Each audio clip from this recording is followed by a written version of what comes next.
자, 2019학년도 문제부터 풀이를 해보도록 하겠습니다. 2019년도 6월 전국연합 학년평가 문제부터 보면요. 우리 교과서에서도 다룬 실험에 대한 문제입니다. 효모 실험이고요. 실험에 대한 내용은 우리 이미 교과서 수업 때 얘기를 했으니까 여기에서는 내용 위주로 체크하기보다는 문제를 푸는 방식에 대해서만 지금 얘기를 할게요. 알고 있는 실험의 경우에는 접근 방식이 훨씬 더 빠르고 간결하죠. 여러분들은 이미 이 맹간부에 이산화탄소 기체가 모일 거라는 걸 알고 있고, 세포호흡 결과 발생하는 이산화탄소를 모으기 때문에 세포호흡이 활발할수록 더 많은 양의 이산화탄소가 모인다는 것을 알고 있기 때문에 좀 더 빨리 이 문제를 풀 수 있다는 겁니다. 여기에 여러분들 조건을 잘 확인을 해줘야 되는데요.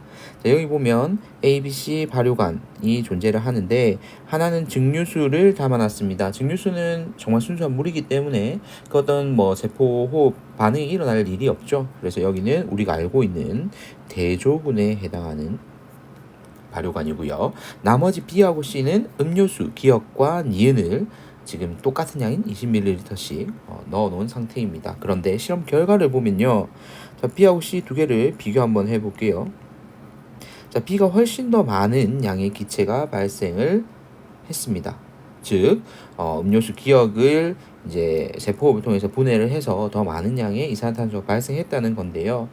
자, 이제 바로 보기로 넘어가서 보면 기억에 A는 대조군이다 라고 있는데 벌써 우리 앞에서 확인했죠. 그래서 대조군 맞고요.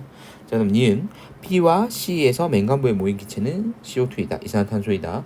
이것도 역시 마찬가지. 이 실험은 우리가 이미 알고 있는 실험이기 때문에 사실 실험 내용을 일일이 읽어보기보다는 더 빨리 보기로 접근하는 게 맞습니다. 자, 그다음 디귿. 다에서 맹간부의 수면 높이는 B가 C보다 높다라고 되어 있는데, 자, 지금 B가 더 많이 발생을 했기 때문에 여기 맹간부에 기체가 차기 시작하면 수면은 더 내려가게 되겠죠. 자, 그래서 다에서 맹간부의 수면 높이는 B가 C보다 더 낮아야 됩니다. 낮다 이렇게 돼야 되겠죠. 그래서 답은 기억과 니은인 3번이 되겠습니다. 자, 그래서 되게 이 실제 시험에서 여러분들이 이 지문을 봤으면 굉장히 길고 당황할 수 있지만 내용상으로는 오히려 위에 있는 걸 다 읽을 필요가 없는 문제였죠. 오히려 보기를 확인하고 위에 이제 나와 있는 가설과 실험 과정을 확인하면 좀 더 빠른 시간 내에 문제풀이를 할 수 있습니다. 이건 실험 내용이 우리에게 익숙한 형태이기 때문에 그렇고요. 실험 내용이 새로운 실험이 나오게 되면 그 부분은 여러분들 꼼꼼히 읽어서 확인하는 게 맞습니다. 자, 다음 문제로 넘어가 볼게요. 자, 이어서 8번 문제도 한번 볼게요. 그림은 생물체에서 일어나는 물질 대사의 과정을 나타내고 있습니다. 자, 기억과 니은은 각각 이산화탄소와 산소 둘 중에 하나라고 나와 있고요. 가와 나는 각각 광합성과 세포호흡 중 하나이다 라고 나와 있습니다. 자, 이때 구분하는 건 굉장히 쉬워지죠. 왜냐하면 빛에너지를 이렇게 표현을 하고 있기 때문에 빛에너지를 지금 이용해서 포도당과 산소가 발생하는 가는 광합성이 되겠습니다. 자, 그렇다면 이 포도당을 분해를 하고 있으니까 이게 세포호흡일 거고요. 이때 기억은 포도당과 함께 세포호흡에 사용되는 거니까 산소이고요. 이 결과 나온 건 이산화탄소겠죠. 그래서 여러분들은 이 그림을 벌써 채울 수 있어야 됩니다. 문제를 읽으면 사실 바로 넣을 수 있어야 되겠죠. 자, 그러면 이에 대한 설명을 한번 볼게요. 자, 기억. 동그라미 기억은 산소, 동그라미 니은 이산화탄소이다. 맞고요. 자, 그다음 니은. 가는 이화작용에 해당한다. 자, 가는 지금 빛에너지를 받아들여서 이산화탄소하고 물을 포도당으로 만들고 있잖아요. 그리고 광합성이라고 얘기를 했고요. 광합성은 대표적인 동화작용에 해당하죠. 그래서 니은은 틀린 문장이 되겠습니다. 자, 그 다음 디귿. 다하 과정에서 에너지가 방출된다라고 되어 있는데요. 자, 다하 과정이 뭔지를 봅시다. ADP에서 ATP로 되는 과정이에요. 자, 이때는 ADP랑 지금 무기인산을 결합시켜서 ATP랑 더 큰 단위로 만드는 거잖아요. 그럼 동화작용이겠죠. 이 동화작용은 에너지가 흡수되는 과정이죠. 그래서 디귿도 틀린 문장이 됩니다. 정답은 1번입니다. 자, 다음 문제로 넘어가 볼게요. 자, 2019학년도 9월 문제 볼게요. 그림 가는 동물을 세포에서 일어나는 ATP와 ADP의 전환을, 그리고 나는 가를 건전지 충전과 방전에 비유하여 나타내고 있습니다. 자, 그러면 이제 이에 대한 설명 옳은 것 한번 보기를 보면서 확인을 하나씩 해볼게요. 자, 기억. 동그라미 기억은 고에너지 인상결합을 형성하는 데 이용된다. 자, 지금 기억은 ADP, 지금 그림으로 나와 있지만 ADP죠. 그리고 무기 인산이 ATP로 바뀌는 단계로 이때 들어가는 에너지잖아요. 그럼 이건 당연히 인산기와 그리고 무기인산을 결합을 해서 세 개로 만드는 이 고에너지 인산결합 형성에 사용되는 게 맞죠. 자, 그 다음 니은이요. 동그라미 니은의 일부는 생명활동에 이용된다. 자, ATP가 ADP로 이렇게 무기인산과 분리가 되면서 방출되는 에너지를 이용해서 우리는 다양한 생명활동에 사용을 하죠. 자, 그래서 니은도 정답입니다. 자, 그럼 디귿 한번 볼게요.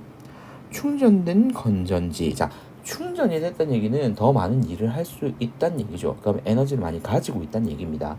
ATP하고 ADP를 비교했을 때 ADP에서 무기인산을 결합을 함으로써 이 고에너지 인산결합을 하나 더 가지는 ATP의 경우에는 더 큰 에너지를 가지고 있죠. 그래서 여기서 말하는 충전된 건전지에 해당하는 것은 ATP가 맞습니다. 그래서 여기 보기에 지금 디귿은 ADP로 얘기를 하고 있기 때문에 이 문장은 틀린 문장이 되겠습니다. 자, 그러면 11번 답이 3번임을 알 수가 있죠. 자, 다음 문제 넘어가 볼게요. 2019학년도 11월 전국연합 학력평가 문제입니다. 자, 조금 낯선 형태일 수 있어요. 그런데 문제 자체가 어려운 건 아니니까 한번 확인을 해 볼게요. 자, 지금 사람에서 일어나는 물질 대사를 세 종류로 여러분들한테 지금 나눠서 보여주고 있어요. 자, 포도당과 산소를 이용해서 이산화탄소와 물로 되는, 우리가 배우는 지금 얘기하고 있는 대표적인 건 세포호흡이죠. 그래서 가의 경우에는 세포호흡이다라는 걸 알 수 있습니다. 자, 그리고 나를 한번 볼게요. 나는요, 지금 아미노산이 단백질로 되는 과정이죠. 단백질 합성 작용을 얘기하고 있는 거예요. 그래서 단백질 합성이라고 여러분들 메모를 하실 친구들은 단백질 합성이라고 하시면 될 것 같고요.